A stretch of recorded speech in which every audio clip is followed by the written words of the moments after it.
3 games deep. Victory, draw. Yo. How are you feeling, Hooks?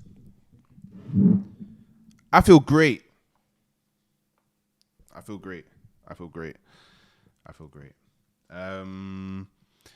just feel like everybody needs to relax. Yeah, just need to relax. Man, like yesterday, one of my boys who's a Tottenham fan was like just messaging Bear in the group, and I was just like, just relax, man. It's game week 3. Just relax. Like what we did last season is just throwing everybody off in it. Like it's giving everyone these false expectations that like we should start like 1,000,000% in it. Yeah. And I just think that man do you know what, yeah, especially considering a lot of the talk like after the season ended was, man, they started too fast and they burnt out. Like like you can't like it's just allow it. Like, that's what it is, really. Just allow it. Were Like, teams playing like this last season against us? Super defensive. Look, yeah. Because I think that's a huge impact as well. Like at the beginning of the season last year, not many teams looked at Arsenal and thought, because we came 8th the prior season, innit? Fifth. So fifth. Yeah, we came 5th. Yeah, we just we was the banter club, innit? Yeah, so it wasn't like they're gonna come here and grease us up. Yeah. So we were able to grease up a few man. Yeah. People were like, it's not just fluke. Yeah, maybe I should actually just practice some defense a bit because them man might fist me. Yeah. So this season, everyone's already got guard up in it. Yeah. So we have to. We're playing a new style. How have you been finding the whole party right back inverted? I personally like it, to be honest, because I think that. All right, wait. So I think it works in certain scenarios. So the scenarios where I think that it works and it should definitely be played is against the teams in the Premier League that kind of look at the Arsenal game like, yeah, if we can get a point out of this game, then it's good. It's a good result, innit? Yeah. Against the teams that will like just be like, let's try and soak up as much pressure as possible. I think it's perfect because, yeah, don't get me wrong, in a lot of defensively, he may make mistakes, but he's on the pitch because we just need that extra person on offense, and it gives us an extra option offensively. And if we're playing against a team that is playing low block, why do we need an extra defender? We don't need an extra defender, right? So, but obviously, as the game goes on, us having that extra option is naturally just going to tire out their team more.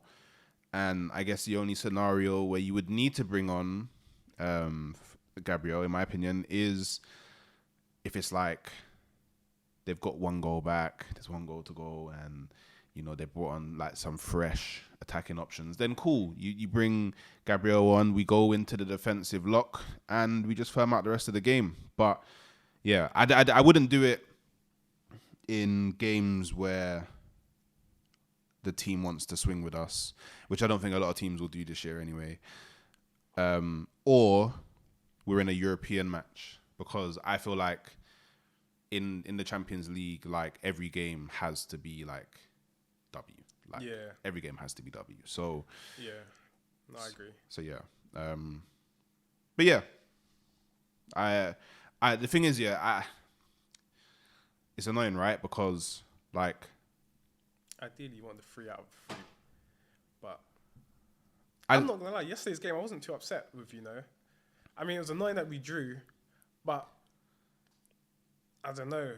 We dominated the whole game. Came on and just looked good, and he looked so good. It got me gassed because I thought hyperbolic tangent. Cool. Yeah, the ultimate thing would have been if we had won that. Yeah. But for him to come on and flex like that, it makes me gas going into the next game, thinking, all right, Man United. Like, it's gonna be people have different hunger in it, and I don't. Man. And if we're a bit more sure, because let's be honest, the 2 goals we gave away weren't like, they did nothing brilliant to get those goals in it. We made errors.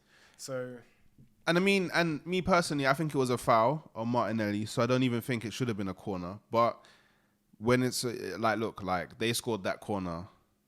Anyone can score corners, innit? You know what I mean? Like it's just a set piece. So yeah, it was unfortunate, but yeah, do you know what made me happy about the Fabio Vieira part as well is that what he did in that game, it just made me think, okay, I'm now starting to see the Fabio Vieira that we all saw in those YouTube compilations when he came. Yeah, man, he came on the pitch with so much sauce, bro.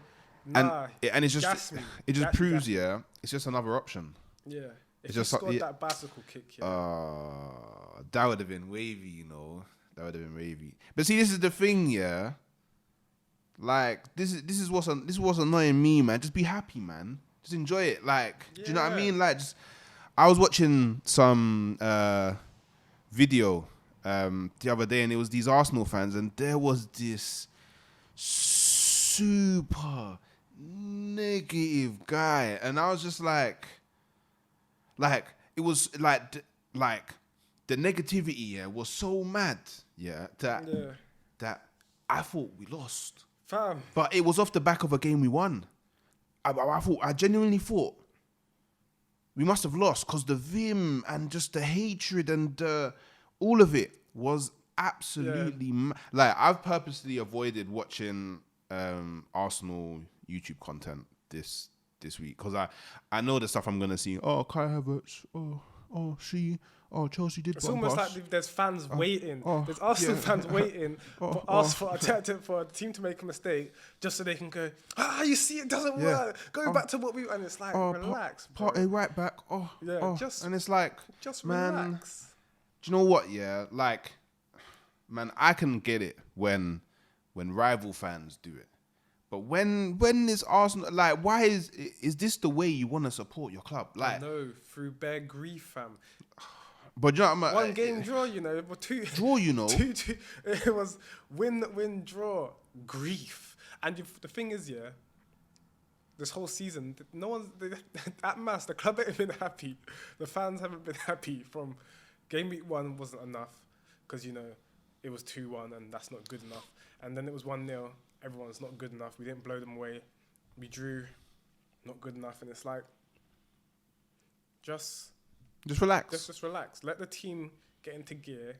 Like maybe the team's actually just really trying to like perfect what they're trying to do now, innit? And it's the moment they perfect it, they need to go through this period. Like you need to learn some ways, innit? And you learn through doing, you learn through experience. This is the experience they need to gain to go to that next level. That's how I see it. We might not like it because it's a development process still, and we're like, we came second, we were doing this, but in the eyes of football and the way like how strategy plays out, teams are not going to let Arsenal do that anymore. Like they saw what happens when you play 3-up, like you get fists up. So now they're changing how we have to play, which means Arteta's like, cool, we have to learn a new play style, and you guys are going to become so comfortable with this play style that when we're going game by game, if I have to switch it up, you're ready for the switch up, innit? Because there's going to be Champions League, FA Cup, Carabao Cup. We can't just play, you know, the debate. We can't always play the bait and obvious. Ben White, Gabriel, Saliba, Zinchenko, you know, the debate formation that we would assume should be the main startup. The fact that we haven't got that yet should be the exciting part. Because Man United, you might get the team, fam. They might get the team to go against. And do you know what, and the thing is, do you know what it's like, like, man are slewing a manager, who is actually trying to play more tactically. Like, he's actually a manager who's trying to be more tactically focused. So for me as a fan to slew my manager for trying to create like new situations and scenarios on the field that people have probably never played and B have probably never played against. Yeah. How can I slew my manager for that? Like, because I want a manager that's gonna try and innovate and do things. Like even like the silly things when you think about like when he came in with the light bulb and like everyone like all the little things that he's done, people were like, yeah, this is weird, or like I'm just thinking, no, but that's kind of sick in a way, because like I guess in a stupid comparison, like it reminds me of like anime. And it reminds me of like how to the lengths anime or manga would take like a football. Like it's like thinking about how to like unlock like a player. So he's not just trying to be like, yeah, man, just I don't know. It's like he has this 4D chess vision of how the game should go, but he's like, my pieces also need to understand 4D chess. Exactly. This is the thing. So now he's teaching everyone how to play 4D chess.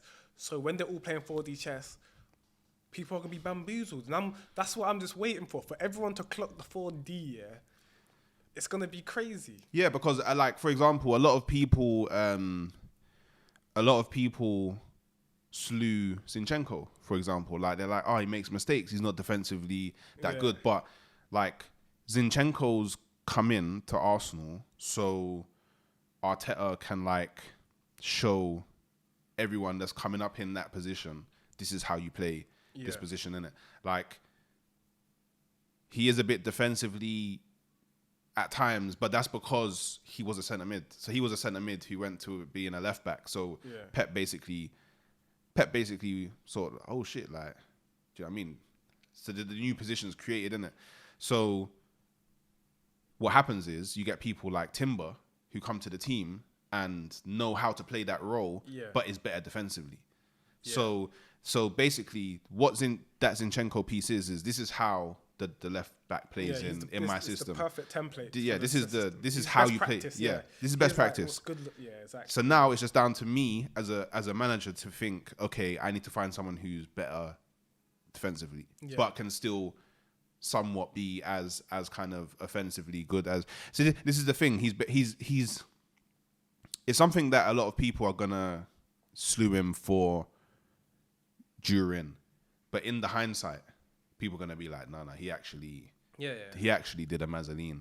Like, it's actually like, do you know what? And the fact that like people just want the proof. Yeah, they just want the proof. Yeah, because he hasn't won a silverware since the FA Cup. People are like, Arsenal fans, in their heart of heart, know what Arteta has done to this club is transformative. Bro, it's mad. And it's cold. Mad. They're just upset that we haven't got nothing to show for it. Yeah. But it will come. It will come. It will come. Don't panic. Like, our players are so young.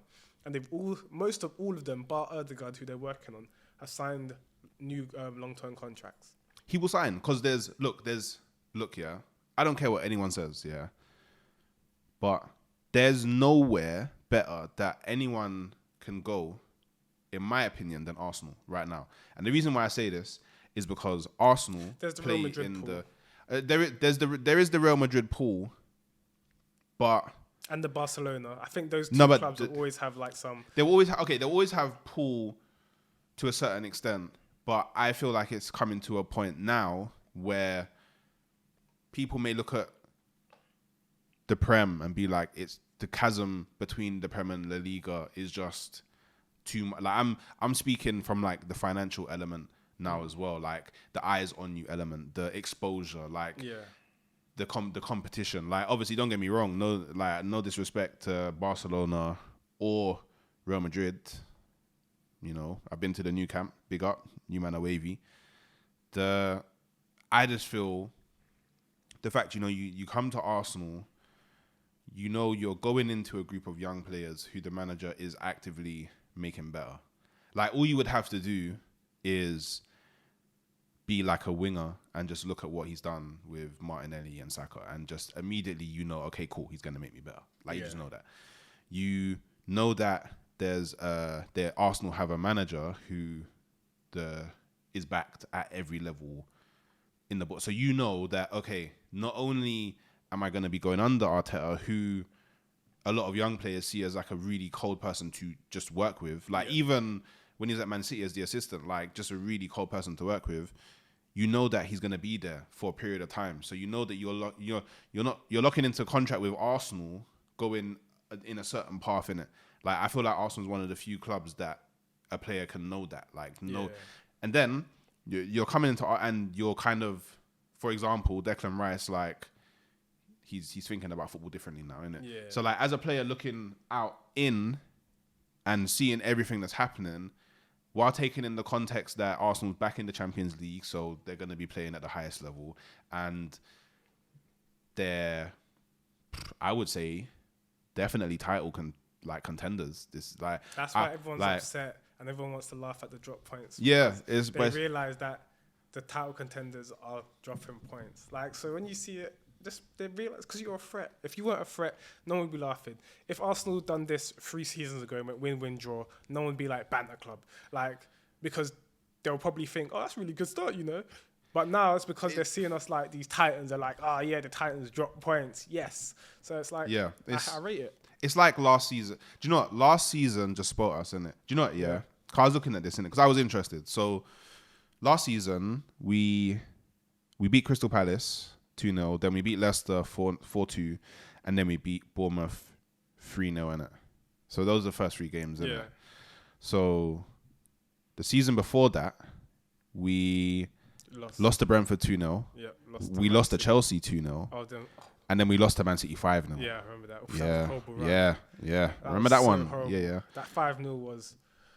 Yeah, it was dangerous. It was a lot of people were thinking, you know, Arteta might go, you know. Yeah. Like, it was mad. Yeah, it was mad. The season before, we beat Fulham 3-0.